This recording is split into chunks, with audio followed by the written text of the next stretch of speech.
High in the northern mountains, where winter ruled most of the year and silence pressed down heavier than snow, stood a cabin most people avoided. Smoke rose from its chimney every morning, steady and strong, but no laughter ever followed. The man who lived there was called Jonah Creek.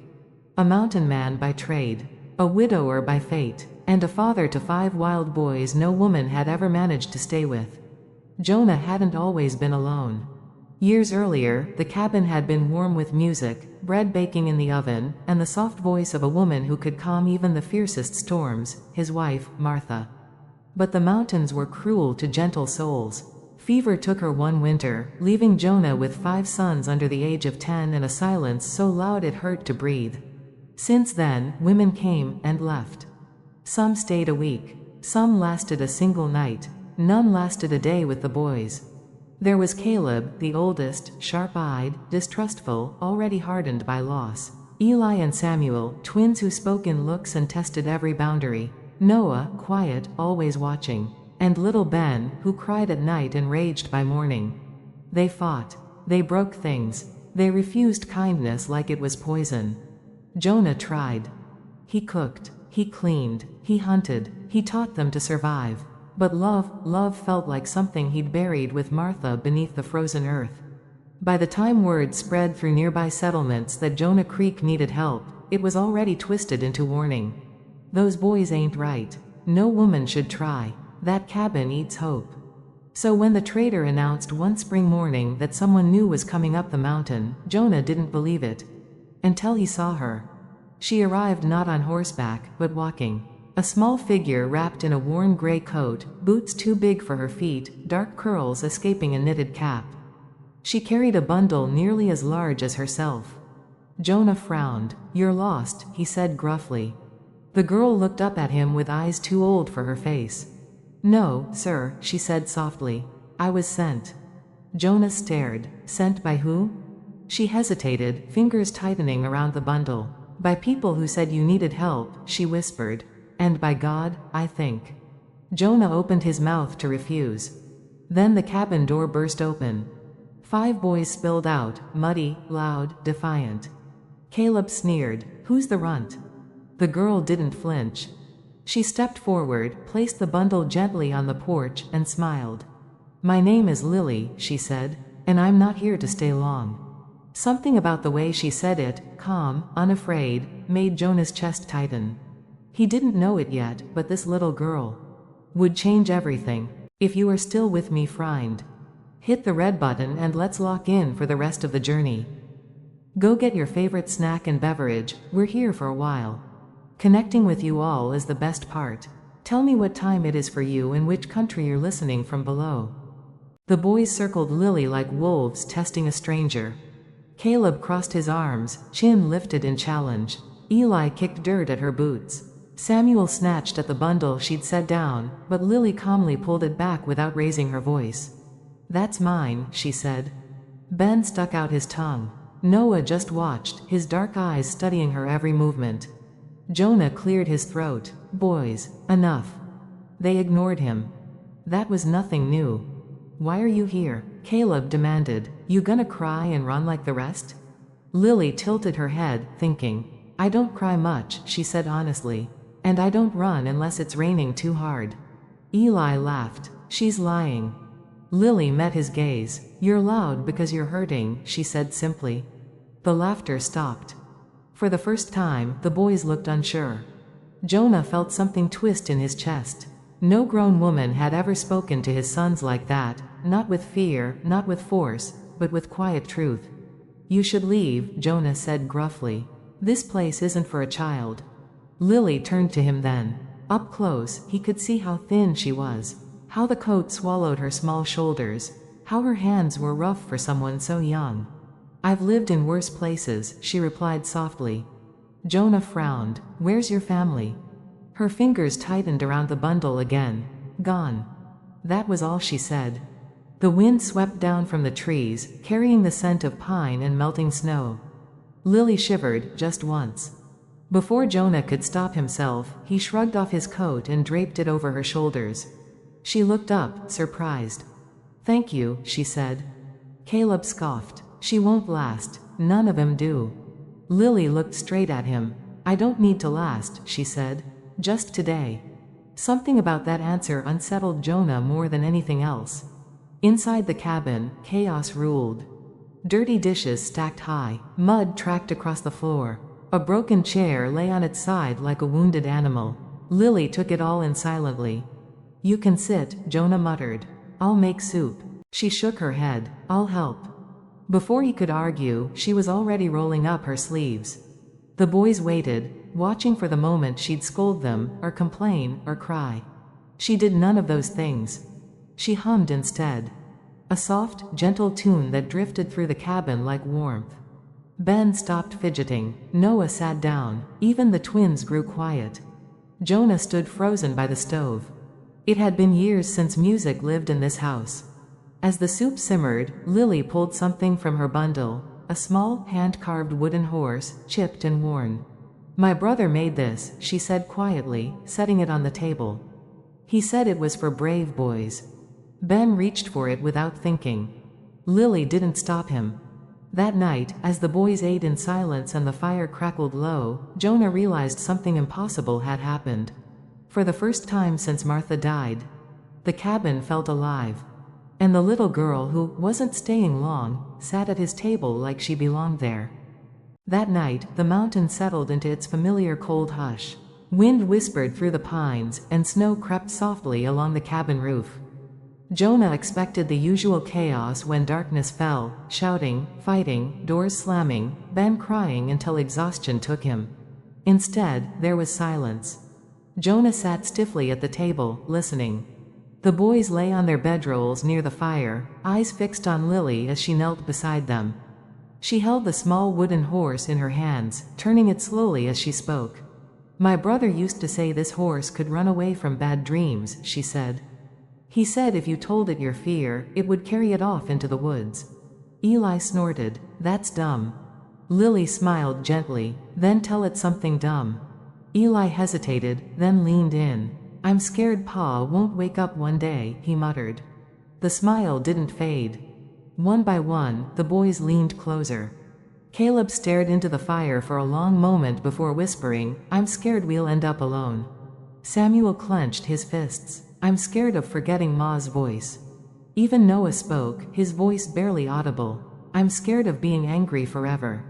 Lily listened. She didn't interrupt. She didn't try to fix anything. When they were done, she placed the horse near the fire.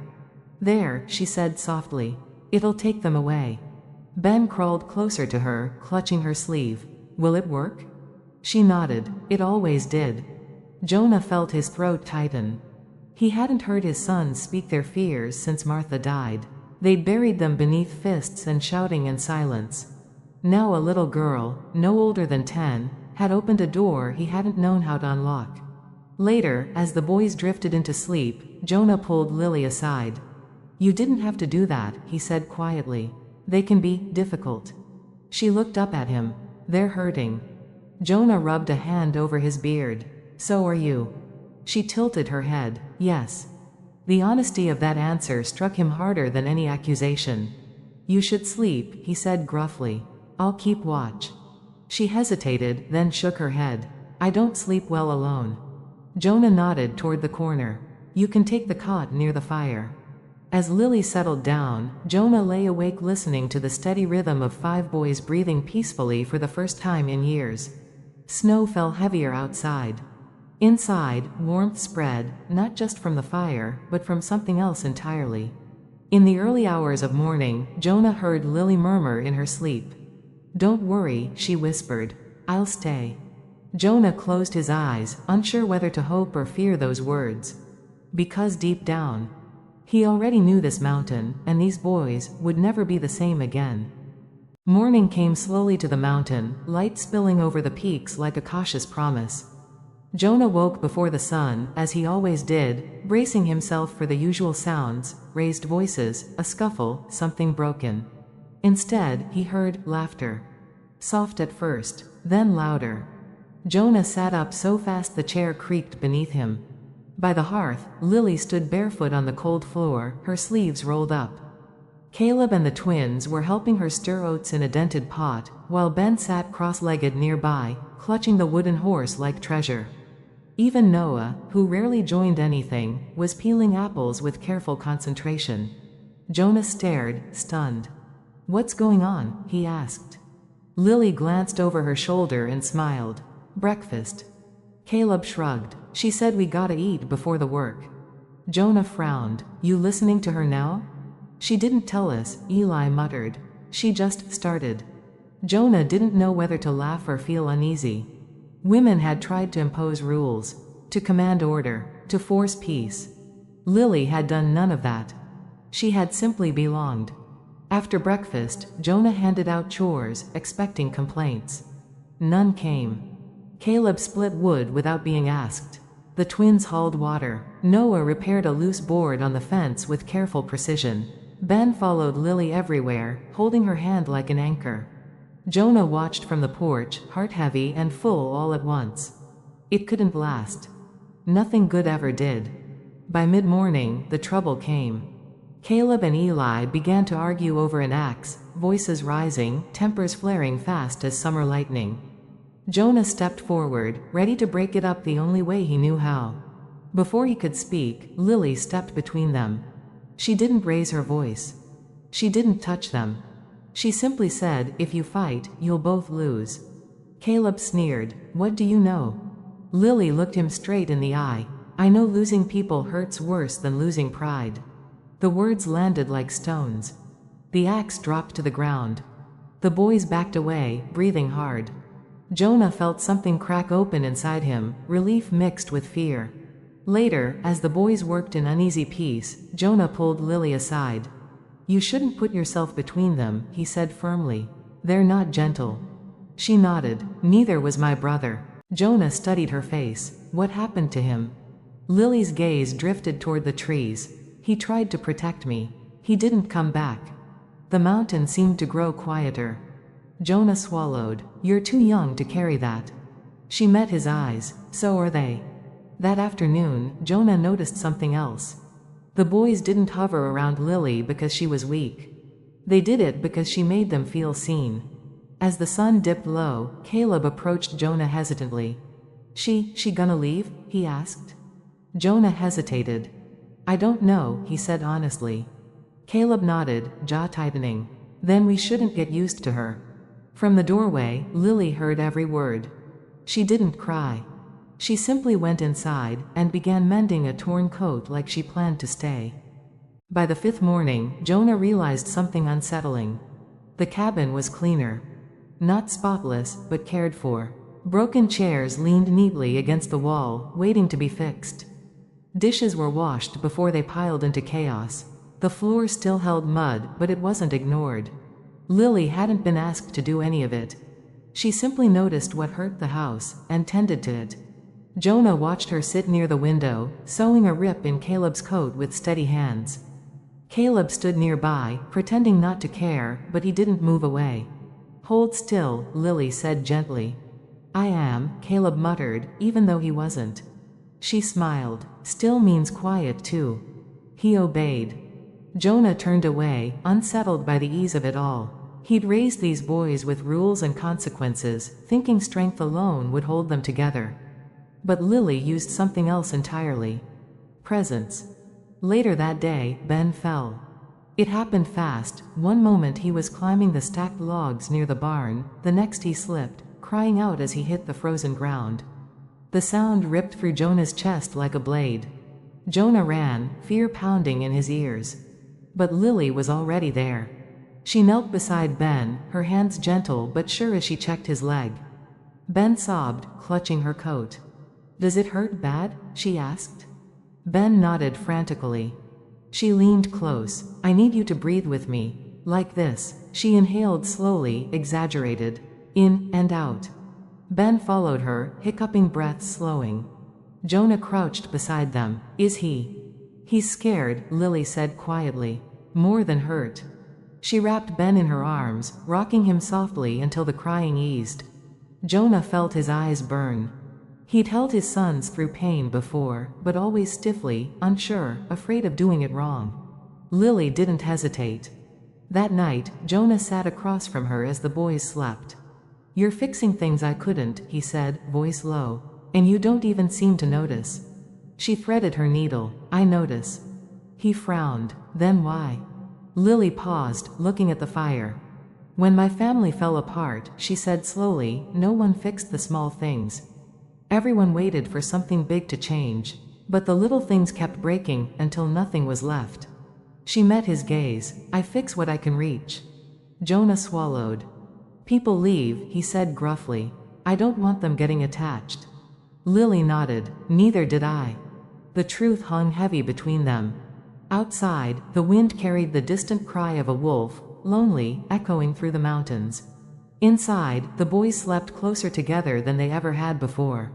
And Jonah realized the hardest thing Lily had fixed so far wasn't the cabin. It was the space between his sons. And soon, he feared, she might fix his heart too. The knock came just before dusk. 3 sharp raps against the cabin door, too loud, too certain. Jonah froze. No one came this far up the mountain unless they had a reason. The boys stiffened instantly. Caleb reached for the axe by the hearth. The twins moved in front of Ben without thinking. Noah's eyes darkened, calculating. Lily noticed everything. "Stay here," Jonah ordered quietly as he crossed the room. He opened the door. A man stood on the porch, thin, travel-worn, his coat patched and his boots cracked. His eyes swept the cabin quickly, then landed on Lily. "There you are," the man said. "I've been looking all over." Lily went pale. Jonah stepped forward, blocking the doorway. "Who are you?" The man cleared his throat. "Name's Harlan. I run supplies between settlements. She was placed under my watch." Lily's fingers curled into her coat. "She ran off," Harlan continued. "People are asking questions." Jonah's jaw tightened. "She's a child." Harlan shrugged. "She's a responsibility." The boys bristled. "She ain't going," Caleb snapped. Harlan laughed. "That so? She's not yours." Lily finally spoke. "I wasn't running," she said softly. "I was sent." Harlan frowned. "Sent where?" She lifted her chin. "Where I was needed." Silence fell like snow. Jonah felt something dangerous stir inside him. "You're not taking her," he said. Harlan sighed. "I don't want trouble." "You brought it," Jonah replied. For a long moment, no one moved. Then Lily stepped forward. "If I leave," she said carefully, "they'll break again." Harlan hesitated. "That's not your burden." Lily's voice trembled, but she didn't stop. "It already is." The boys stared at her like the ground had shifted beneath their feet. Jonah exhaled slowly. "She stays the night. Then we'll talk." Harlan eyed Jonah, then the boys, 5 sets of hardened stares. "Fine," he muttered. "One night." That night, Lily barely slept. Jonah found her sitting by the window, hugging her knees. "You don't owe us anything," he said quietly. She looked at him. "I know." "Then why are you afraid?" She swallowed. "Because I finally belong somewhere." The words struck Jonah like a blow.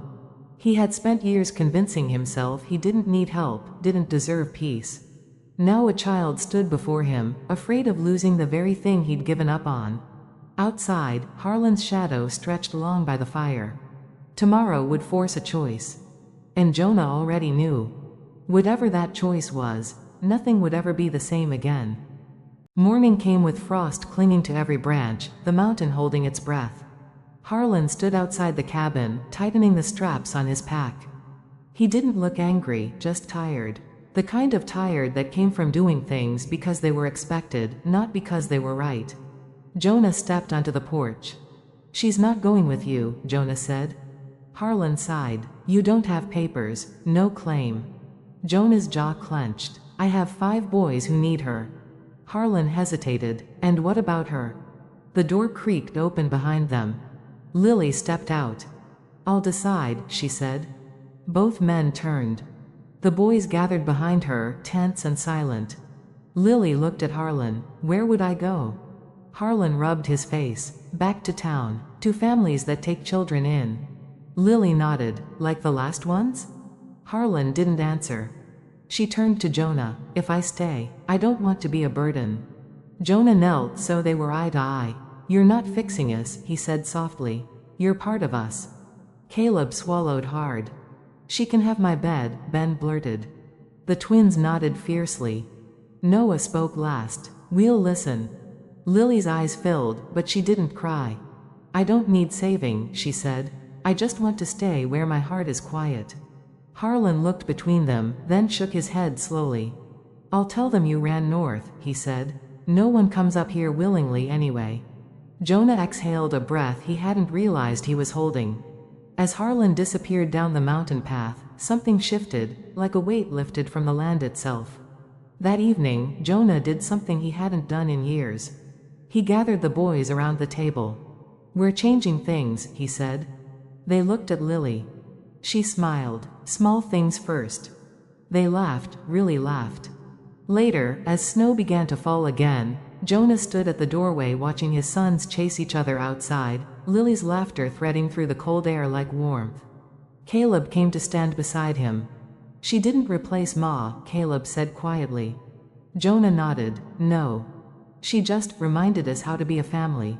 Jonah's eyes burned. That night, Jonah placed the wooden horse on the mantel. "It stays," he said. Lily nodded. "So do I." And for the first time since grief had carved its home into his bones, Jonah believed the mountain might finally heal. Spring came quietly to the mountain. Snow melted into steady streams. Birds returned. The air softened, carrying the smell of earth instead of ice. Jonah marked the days by the boys' laughter growing louder, and by Lily's presence settling into the cabin like it had always been meant to be there. She grew stronger. Not louder, not bolder. Just steadier. The boys changed too. Caleb began waking early to help Jonah without being asked. The twins stopped testing every boundary, finding pride instead in finishing what they started. Noah talked more, asked questions about things beyond survival. Ben stopped crying at night. One afternoon, Jonah found Lily teaching Ben how to read. Her finger traced the letters slowly. "Sound it out." Ben frowned. "B-A-N." "Ben," she smiled. He beamed like he'd conquered the mountain. Jonah leaned against the doorframe, chest aching in a way that felt good and terrible all at once. "You could go to school in town," Jonah said later, testing the idea. Lily shook her head gently. "Not yet." He nodded. He understood more than he used to. That evening, a storm rolled in fast. Thunder cracked, sharp and sudden. Ben panicked, memories of long nights without comfort rushing back. Before Jonah could reach him, Lily was there, arms wrapped around him. "You're safe," she whispered. "Listen, that's the mountain talking." Ben trembled. "What's it saying?"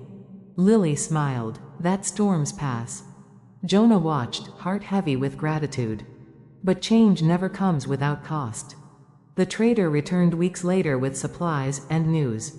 "You'll need to make things official," he warned Jonah. "Questions will come." Jonah stared at the fire long after the man left. That night, he sat with Lily outside under the stars. "You deserve more than this place," Jonah said quietly. "More than us." She looked at the sky. "This place gave me peace." He swallowed. "People will ask who you are." She nodded. "Then we tell them." He hesitated. "As what?" Lily turned to him. "As family." The word settled between them, solid and true. In the distance, a wolf howled, not lonely this time, but answered by another. Jonah placed a hand over Lily's shoulder. For the first time in years, he wasn't afraid of tomorrow. The mountain didn't hide them forever.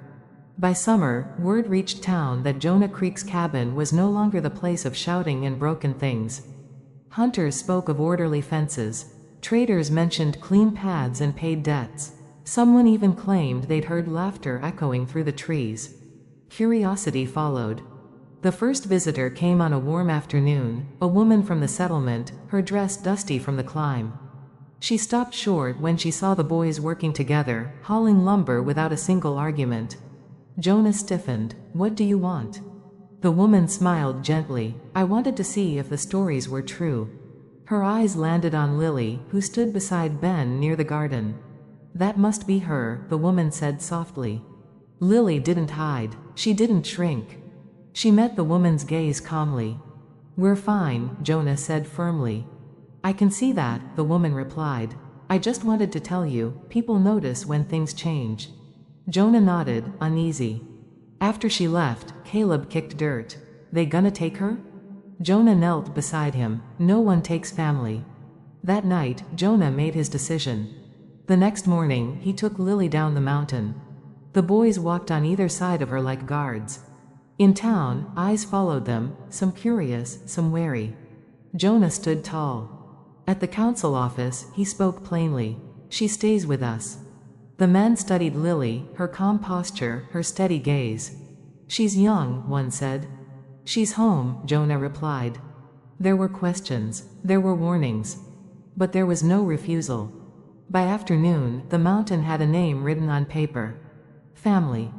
On the walk back, Lily squeezed Jonah's hand. You didn't have to, she said. He looked at her. Yes, I did. That evening, the boys built a small sign and nailed it to the cabin door. Creek family. Jonah laughed until his eyes burned. As the sun set, Lily placed the wooden horse back on the mantel. I think it can rest now, she said. Jonah nodded. Some fears never fully leave. But some finally loosen their grip. And the mountain, once known for breaking people, had given this family back to itself. Years later, people would still talk about the mountain. They'd say it was a place that tested souls, that it stripped people down to what they truly were. And for a long time, Jonah Creek had believed that too, that the mountain only took. He was wrong. On a quiet autumn morning, Jonah stood outside the cabin watching the boys, no, not boys anymore, work the land. Caleb split wood with practiced strength.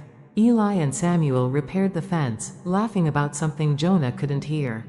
Noah read aloud from a book Lily had brought back from town. Ben chased chickens with a joy that rang clear as church bells. And Lily stood in the garden, taller now, her hands still gentle, her presence still steady. She felt Jonah watching and smiled.